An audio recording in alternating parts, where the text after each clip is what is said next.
Cette énième suspension font suite à un entretien téléphonique qu'on a eu avec quelques chefs d'État de la conférence des chefs d'État de la CEDEAO. Nous avons donc accepté d'accéder à cette énième demande de report de la date du 29 août prochain afin d'encourager les initiatives du médiateur désigné de la CEDEAO, donner la chance au dialogue et montrer aux autorités de la transition que lorsque nous manifestons, c'est parce que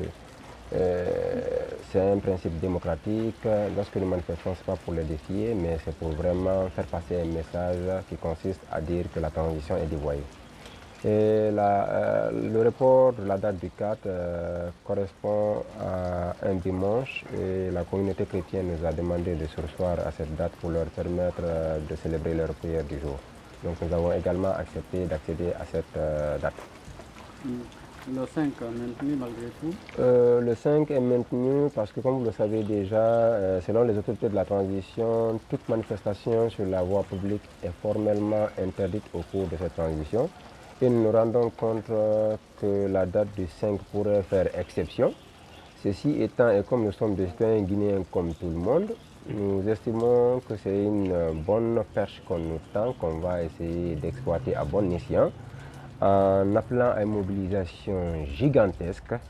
Si de leur côté, ils sont en train de commémorer la date pour montrer qu'ils sont fiers de la date du 5 septembre, nous allons mobiliser pour exprimer notre regret de la date du 5 septembre. Ils sont en train de nous faire regretter la date du 5 septembre parce qu'ils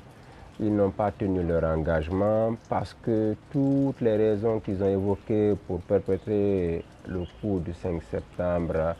sont en train de refaire surface, notamment à travers le verrouillage de l'espace civique, à travers les arrestations et les incarcérations extrajudiciaires, à travers, comment on appelle ça, le musulman de la presse, à travers l'interdiction des manifestations, à travers l'arrogance, l'orgueil, le refus, le mépris d'une partie des Guinéens et le refus de se retrouver autour de la table conformément à l'article 77 pour pouvoir dialoguer, échanger, discuter de tout sans tabou pour le bien du peuple, pour le bien de la nation, pour l'avenir de ce pays. Demander aux autorités de la transition de faire en sorte que cette transition soit la dernière. Pour qu'elle soit la dernière, ceux qui dirigent ne doivent pas chercher des soutiens et des opposants, mais ils doivent se mettre au-dessus de la mêlée et voir les Guinéens, tous les Guinéens de la même manière, écouter tous les Guinéens et réussir à les mettre ensemble afin qu'on discute du sort de la transition, parce que ce que nous allons poser comme acte aujourd'hui déterminera l'avenir de la Guinée de demain, la Guinée qu'on veut léguer à la future génération. Si aujourd'hui on peut espérer qu'aucun président ne reviendra nous parler de troisième mandat, c'est parce qu'il y a eu des Guinéens qui en ont diabolisé cela, qui ont lutté farouchement, qui sont opposés à cela au point que c'est rentré dans le subconscient du Guinéen